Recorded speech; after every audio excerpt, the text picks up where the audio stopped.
ओम नमो भगवते वासुदेवाय। ओम नमः शिवाय। माघ महात्म्य का 17वां अध्याय। अप्सरा कहने लगी कि हे राक्षस, वह ब्राह्मण कहने लगा कि इंद्र इस प्रकार अपनी अमरावती पूरी को गया। सो हे कल्याणी, तुम भी देवताओं से सेवा किए जाने वाले प्रयाग में माघ मास में स्नान करके निष्पाप हो स्वर्ग में जाओगी। सो मैंने उस ब्राह्मण के वचन सुनकर उसके पैरों में पड़कर प्रणाम किया।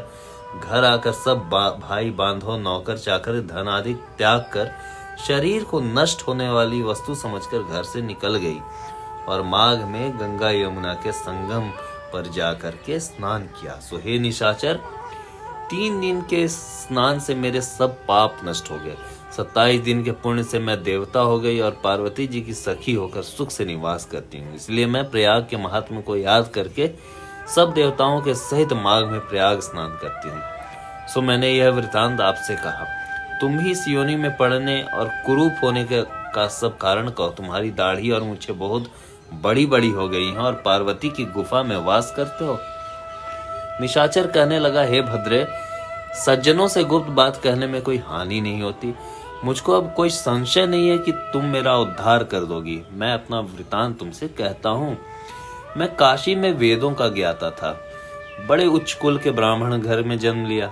मैंने राजा, पापी, शूद्र तथा वैश्यों से अनेक प्रकार के दान लिए। मैंने दान लेने में चांडाल को भी नहीं छोड़ा। उस जन्म में मैंने कोई भी धर्म नहीं किया, वहीं पर ही मृत्यु को प्राप्त हो गया। तीर्थ स्थान पर मरने के कारण नरक में नहीं गया। पहली 2 बार गिद्ध योनि में, 3 बार व्याघ्र योनि में, 2 बार सर्प योनि में, 1 बार उल्लू की योनि में और अब 10वीं बार राक्षस हुआ हूँ। सैकड़ों वर्षों से इसी योनि में हूँ। इस स्थान को 3 योजन तक मैंने जंतुहीन कर दिया है। बिना अपराध के बहुत से प्राणियों को मैंने नष्ट किया है। इस कारण मेरा मन अत्यंत दुखी है। तुम्हारे दर्शन से चित्त में कुछ शांति अवश्य आई है, क्योंकि सज्जनों का संग तुरंत ही सुखदायी होता है। मैंने अपने दुख का कारण आपसे कहा और सज्जन लोग सदैव दूसरों के दुख से दुखी होते हैं। अब यह बताओ कि इस दुख रूपी समुद्र को मैं कैसे पार करूं? क्या क्षीर सागर हंस को ही दूध देता है, बगुले को नहीं? दत्तात्रेय जी कहने लगे कि इस प्रकार उसके वचन सुनकर कांचन मालिनी कहने लगी, हे राक्षस, मैं अवश्य तुम्हारा कल्याण करूंगी। मैंने दृढ़ प्रतिज्ञा की है कि तुम्हारी मुक्ति के लिए प्रयत्न करूंगी। मैंने बहुत बार प्रयाग में स्नान किया है। वेद जानने वाले ऋषियों ने दुखी को दान देने की प्रशंसा की है। समुद्र में जल बरसने पर क्या लाभ? प्रयाग में स्नान करने से 1 बार फल मैं तुझे देती हूँ, उसी से तुमको स्वर्ग की प्राप्ति होगी। उसके फल का अनुभव मैं कर चुकी हूँ।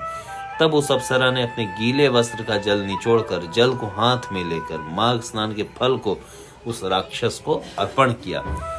उसी पुण्य समय वह राक्षस शरीर को छोड़कर तेज में सूर्य के सदृश देवता रूप हो गया। आकाश में विमान पर चढ़कर अपने कांति से चारों दिशाओं को प्रकाशित करता शोभायमान हुआ और कहने लगा कि ईश्वर ही जानता है कि तुमने मुझ पर कितना उपकार किया है। अब कृपा मुझे कुछ शिक्षा दो, जिससे मैं कभी भी पाप न कर सकूं। अब मैं तुम्हारी आज्ञा पाकर स्वर्ग में जाऊंगा। तब कांचन मालिनी ने कहा कि सदैव धर्म की सेवा करो, काम रूपी शत्रु को जीतो, दूसरों के गुण तथा दोषों का वर्णन मत करो, शिव और वासुदेव का पूजन करो, इस देह का मोह मत करो, पत्नी पुत्र धन आदि को की ममता त्यागो, सत्य बोलो, वैराग्य भाव धारण करो, योगी बनो। मैंने तुमसे यह धर्म के लक्षण कहे। अब तुम देवता स्वरूप होकर शीघ्र ही स्वर्ग को जाओ।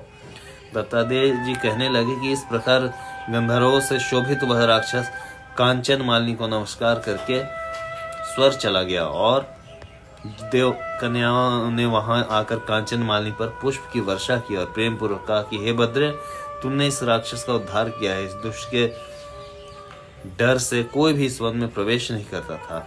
अब हम निडर होकर विचरेंगे। इस प्रकार कांचन मालिनी उस राक्षस का उद्धार करके प्रेम पूर्वक देव कन्याओं से क्रीड़ा करती हुई शिवलोक को चली गई। इस प्रकार माघ महात्म्य का 17वां अध्याय समाप्त हुआ। ओम नमः शिवाय। ओम नमो भगवते वासुदेवाय। ओम।